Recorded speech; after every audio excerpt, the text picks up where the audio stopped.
Hey everybody, and welcome to Searching for Ghosts on YouTube. This is the revisited series, The Disappearance of Cayce Lynn McDaniel. This is episode 8, Mr. X. This is a podcast that is 5 years old. It's already out. It's already finished in audio form. Anywhere you listen to podcasts, Spotify, Apple Podcasts, Amazon, wherever you get your podcasts, this is out. This is the revisited series where we're going to talk about it. We're going to start with this clip here, and then we'll get into the nuts and bolts of this thing. My gut feeling is that had something to do with it. Still, I'll go to my grave thinking that he's the one that did it. Right. And of course, he hates me because I stayed after him. He even threatened my life and my family's life over this deal. As far as I know, he's in the penitentiary. Right. A lie could travel halfway around the world before the truth can put its boots on. The South is known for its storytelling. It's what we do here. I'm not sure if it's boredom, the heat, or some combination of the two. We like our stories here, and we like to put our own spin on the stories we were told, to make them ours and all. The Cayce story isn't a work of fiction. This is real life. She was a real 14-year-old girl with real hopes and real dreams. And those hopes and dreams were cut short by a real, bad person. And this is when our tendency to tell a yarn becomes a liability. While there is little hard evidence known about this case, the rumor mill has put in double duty to make up for it. And it could very well be that one leads to the other. When people who should be talking don't, and the ones who shouldn't do, that's when the fog of misinformation moves in and decides to hang around like a bad habit. When people first started contacting me about this case, I was so eager. I had tried for months to get anyone to tell me anything. And for months, it was crickets. So when information started trickling in, I jumped on it with both feet. Then the trickle became a flood, and that's when I began to get overwhelmed. I heard story after story, some with the same names, some with different names, different locations, different witnesses. As I've stated before, I'm not an investigator by trade, but I've been on this earth long enough to know what to look for when it comes to the truth. And when a story has a ton of detail, it gives me pause. One common denominator in the multitude of stories told to me is Mr. X. He is the one that everyone knows did it, according to so many people who have contacted me. I've worked really hard with every episode to cut the fat and boil this down to the facts that are known. I don't like airing speculation and hearsay unless I can back it up. But this episode is going to take a different turn. There's just not a lot known about Mr. X as it pertains to Cayce. Most of what is known is hearsay. And I think it's time for the audience to get a glimpse of what we are dealing with here as far as trying to cut through the fog of rumors. There are more stories told about Mr. X in this case than publicly known documented facts. In my opinion, allowing these stories to have a life of their own has been the biggest stumbling block in this investigation. If you haven't listened to the podcast already, this may not make a whole lot of sense to you because aside from bleeping out his name, okay? And this is, I'm going to say his name in the revisited because I don't think there's anything to any of these, okay? This is Mark Burns, okay? Mr. X was Mark Burns. And I wasn't going to use his name at first. Then I ended up using it later in the podcast, I believe. But 80% of the theories that are out there have to do with Mark Burns and a drug debt and Cindy. Which, if you remember, Jerry Hartsfield, who was the former lieutenant who was investigating the case early on, that's his theory. Jerry's got it bad for Mark. Always has. He'll tell you that. Like he says it in a clip. I'll go to my grave thinking he did it. Mr. X is currently serving time in prison. Here is what we know. In 2000, he was convicted on 3 drug counts. In 2002, he was convicted on unknown charges in a sealed case. In 2003, he was convicted of 3 counts of second-degree attempted murder. In 2009, he was convicted of rape. In 2011, he was convicted on a drug distribution charge that included a plea deal in which an aggravated rape charge and a coercion of a witness charge were both dropped. And in a discussion thread on topics, there are statements like this. He killed Cayce McDaniel because her mom sold her to pay a meth debt. In 2004, the TBI released this statement concerning an indictment of Mr. X. This might explain all the drug debt and prostitution rumors. Quote, Huntington, Tennessee, February 2nd. The Tennessee Bureau of Investigation issued the following news release. The Tennessee Bureau of Investigation's case into a Carroll County, Tennessee man is continuing and has resulted in more charges against the suspect involved in an abusive sex operation. Was indicted again today by the Carroll County Grand Jury on 2 more counts of aggravated rape. These charges stem from additional victims who came forward after TBI arrested in January 2009. He was originally charged with 10 counts of aggravated statutory rape, 5 counts of rape, 4 counts of aggravated rape, 2 counts of possession of a controlled substance with intent to deliver, and 1 count of trafficking for sexual servitude, and 1 count of evading arrest, unquote. We talk about the arrests, and I get it, man. When you look at his arrest record, you know, I can see why the dude was a person of interest just from past offenses, right? You know, and I get it.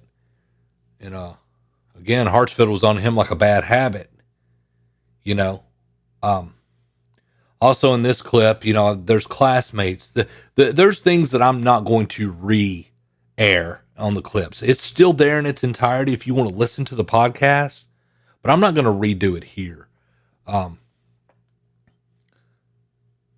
felt that I had to put that stuff out there to kind of squash, to show the discrepancies, to squash. But they're all gruesome, man, you know. And I've been accused of doing all this for shock value and all this.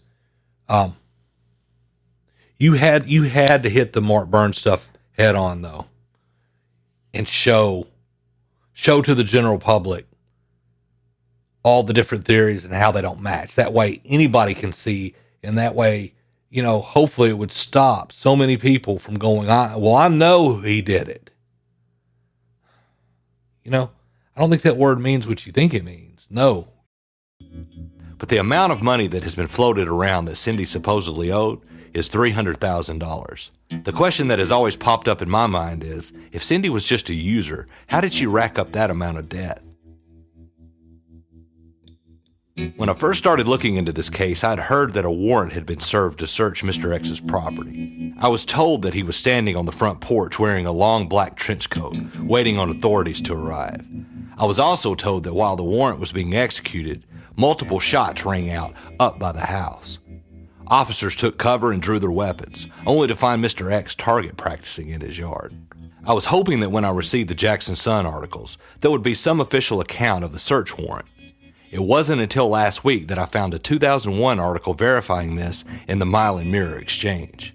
Quote, law enforcement officials from the Gibson County Sheriff's Department and Milan Police Department searched a remote farm on Highway 104 last Thursday afternoon, hoping to find clues to the whereabouts of Cayce Lynn McDaniel. Thursday's search turned up a small, unidentified bone next to 4 sunken concrete blocks on the bank of a small, dried-up pond. The bone was collected as evidence and will be sent to Memphis to be examined, but local authorities are doubtful the bone is human, unquote.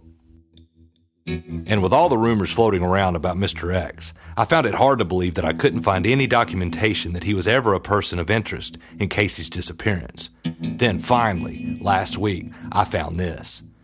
From a March 2003 article in the Mile and Mirror Exchange. Quote, a Lavinia man questioned by authorities several times about the disappearance of Milan teen Cayce McDaniel several years ago has been convicted on other charges of attempted murder and sentenced to 11 years in prison.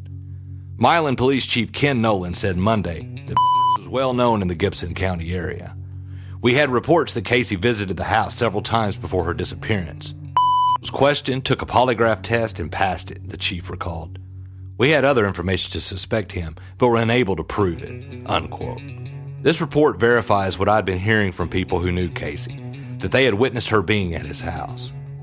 I've been told that Mr. X had this Jim Morrison-like quality to him, and because he always had drugs, he was very popular among teenagers. With every piece of info that I receive on Mr. X, it's usually preceded by this statement: please don't use my name, I'm worried about my safety. And with some of the stories that I've heard, I understand why. I've heard that Mr. X bit a man's finger off at a bar. I've heard that he single-handedly lifted a fallen telephone pole off of a car. I've heard that a car flipped over in a ditch on Mr. X's property and caught on fire. It is rumored that he stood there and laughed as the people inside were burning alive. It is reported that everyone in the vehicle died. Okay, when you're coming at this or trying to come at this objectively, so I didn't come in with the cops are dumb, I know better. I didn't come in there with I'm going to believe everything the cops say. Trying to go right down the middle. But when the former lead investigator tells you that he believes that's the guy, and you know he had more evidence, resources than you have 20 years later as a podcaster, that could sway you, to like, I didn't just blow that off when he said that. I was like, okay, well, there's going to be something glaring then that's going to, there's, even with what little I can figure out from the rumor mill, right? Surely there's going to be some dots that are going to show themselves and then connect, right?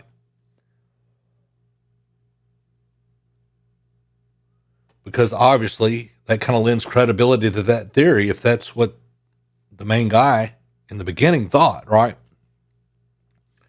But it never materialized, right? It just never can never. Once you start whittling away the different locations or the different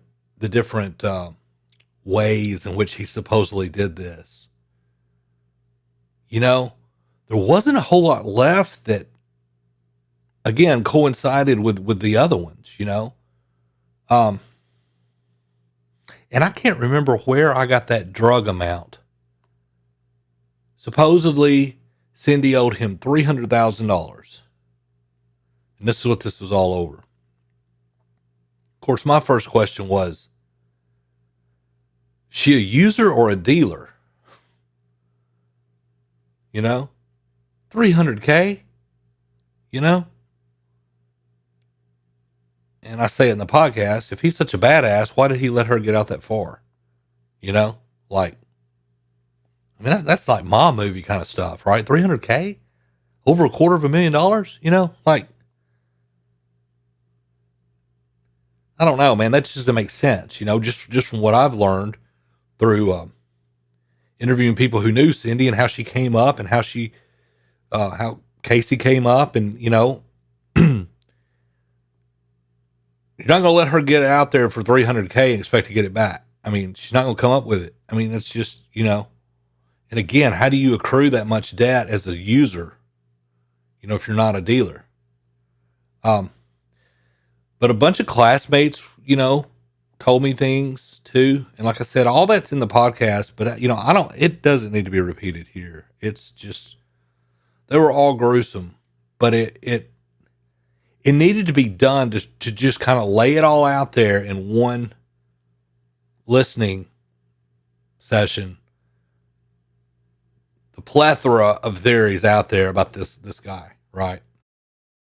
But I had one person who was willing to go on record concerning Mr. X. She talked to me for 45 minutes and had so much detail that I thought there might be something to this at first.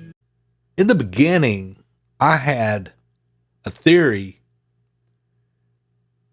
just from my gut, like I have no training in this stuff. I don't know, but I'm just like, the more details a story has, I in my mind, back then I'm thinking, the more likely this is going to be true, because the devil's in the details, right? I mean, this lady mentioned TBI, a real TBI agent, says she was working as an informant for Jerry Hartsfield.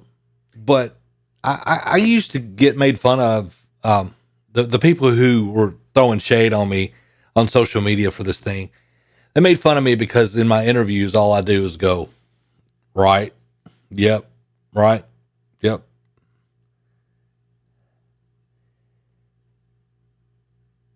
People love to talk. And if you just shut up and let them talk, if they're full of crap, man, it'll eventually show, so if the less I say, the less chance there is of me leading someone somewhere. So, yeah, you damn right. I just sit there because keep on talking, because people usually give themselves enough rope to hang themselves. And like I said, man, with all the details, it was really sounded credible there for a minute. Until the TBI knew where the body was, and then they wouldn't exhume the remains because they knew they didn't have enough to get Mark Burns on it. So they left the remains in then there, you lost me. You lost me. They've done the exact opposite in real life right now, where they don't have a body, and they've indicted a guy for murder. You know, the body's there. They're going to exhume it, and it's going to be evidence, and they'll worry about trying to get whoever's responsible for it later. Come on, right? But that there just it imploded. And again, it's long, it's hard to listen to, you know, but it does give you a window. I had to give you guys a window into what was getting thrown at me. Because like I said, everyone was so sure. Every different theory was, I know you're wrong. I know if you don't believe this, you're wrong. And I know, and this and that. And they were all different stories. Well, that just can't be. That just can't be true. The science wasn't settled yet, but I had yet to hear any two stories that came together enough to convince me. You know, I wasn't just poo-pooing it and going, like, I will now. I'll tell you. I tell people now. People still contact me, especially since I put this YouTube thing out. And the first thing I say is, I don't want to hear it if it's a Mark Burns story. I don't want to hear it. I'm not trying to be ugly, but man, I did that deal for months, you know. But like I said, the science wasn't settled, but this here was like, okay, yes, the guy is no choir boy. He looks bad. I see what Hartsfield got on him, but unless he's got something that he's sitting on, which obviously he didn't because he never got arrested for it, I'm not seeing anything glaring at Mark Burns saying he did this at this point by episode 8. You know, just not seeing it. The hits just keep on coming. I get more and more theories to track down, and we'll get into that later. But guys, I hope you. I'm going to get some messages after this video too. I know some people are going to tell me how wrong I am about Mark and how he did it, but that's okay. That's okay. Hopefully justice will prevail, and we'll find out, and there'll be so much truth that it will disinfect everything, and there will be no doubt when all this is done, and Cayce will get justice. Guys, thanks for watching. Please subscribe. 67% of the people who watch these videos are not subscribed. I need subscribers. I'm trying to reach 1,000 subscribers. Please help me reach that goal. If you're watching this and you keep coming back, hit subscribe, because I may not put out on the same day, and you can hit the little bell and it'll notify you when a new episode's out. That way you don't have to just rely on me to post it on Facebook before you go watch it. But anyway, thanks guys. We'll catch you next time for episode 9.